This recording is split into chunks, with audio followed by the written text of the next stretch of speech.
In this video, I'll be painting a rock dragon sculpture by Windstone Editions.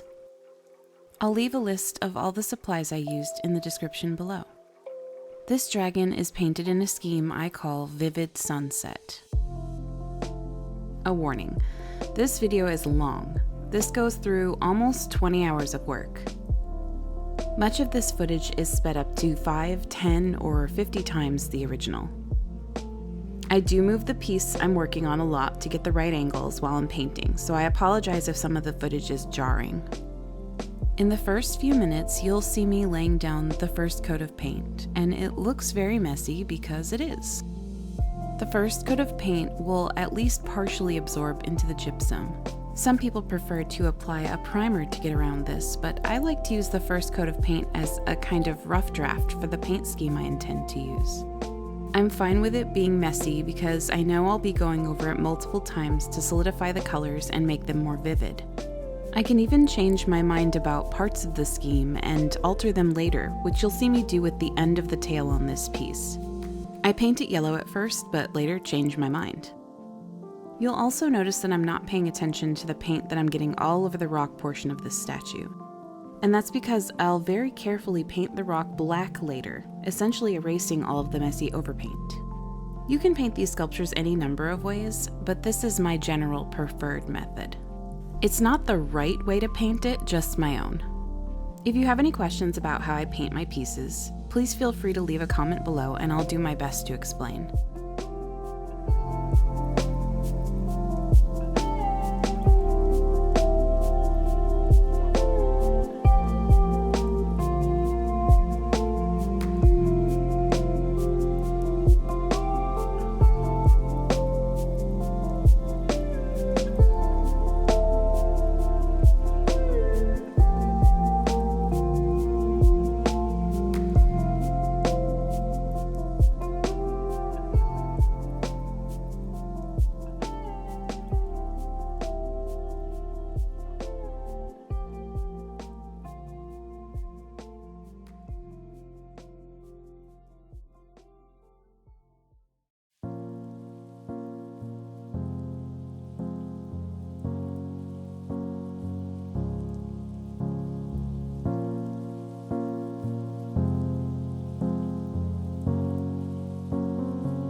I'm slowing this down to show you how messy I do this first coat, but also to demonstrate how I blend colors together. Working as fast as possible, I lay down the colors that I'll form a gradient with next to each other on the piece. Then wipe my brush and dry it thoroughly, or wipe my brush off most of its paint and blend the colors together directly on the piece. I paint the entire piece this way. With each layer of paint, I use this same technique to blend the colors together more and more until I'm satisfied.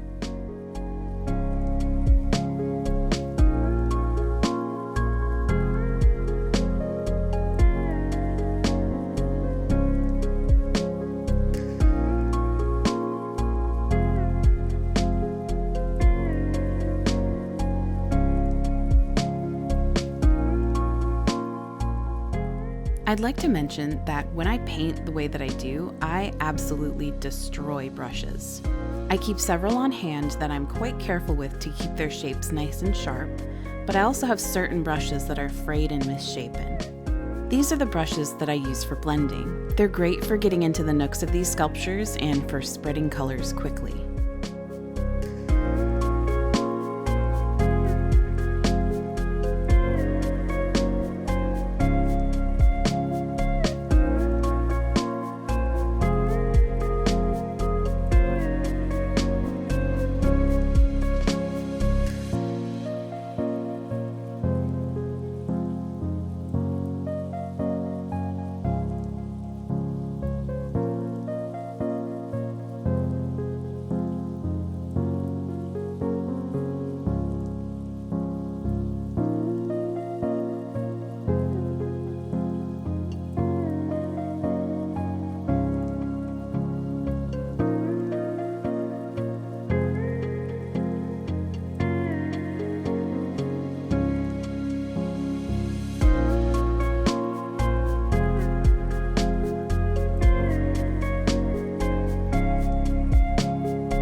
For details, I use a smaller, round brush to carefully apply and blend paint, like I'm doing here to the feathers on the wings.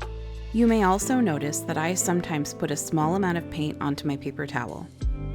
I do this when I'm working on details like the wing feathers, because it allows me to control the amount of paint on my brush better. I can get a small amount of paint on the brush and then twist the brush as I'm gathering paint to keep the tip nice and sharp. I layer paint at least 3 or more times before I'm satisfied with the color on any given piece, and this sculpture is no exception. I'm cutting a lot of redundant footage out that's just me layering more paint.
As I'm painting the rock black next to the dragon, I sometimes make mistakes, even if I'm being careful. Working quickly, I can take a clean, damp brush and wipe away any mistakes I make if the black paint goes where it doesn't belong. This really works best if the paint that you're cleaning the black from is totally dry, so you don't accidentally pull up paint you don't want to.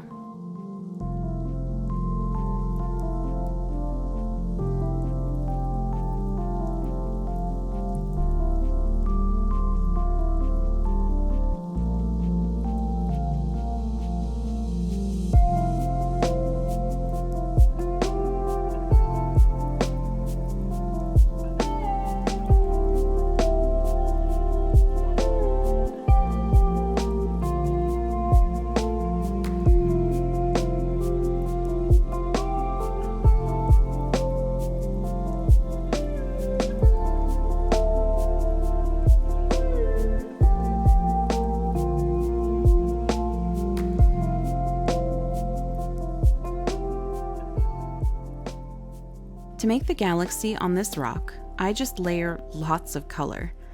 I build it up over and over, blending the paint into the rock until I think it looks like a nebulous cloud. I'm using my blending brush for this because it definitely will damage and fray the bristles.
I'm finishing this piece with gold paint and touches of purple interference.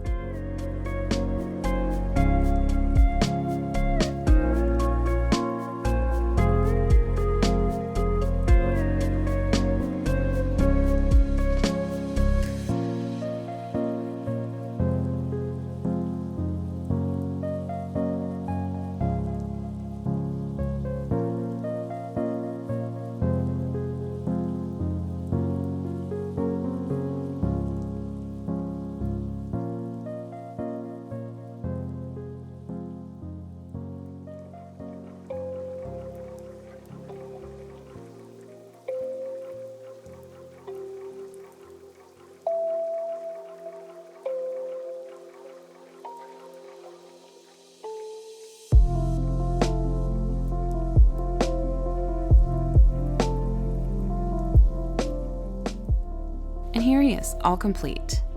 Thanks for watching. Please leave a comment to let me know what you think of this dragon.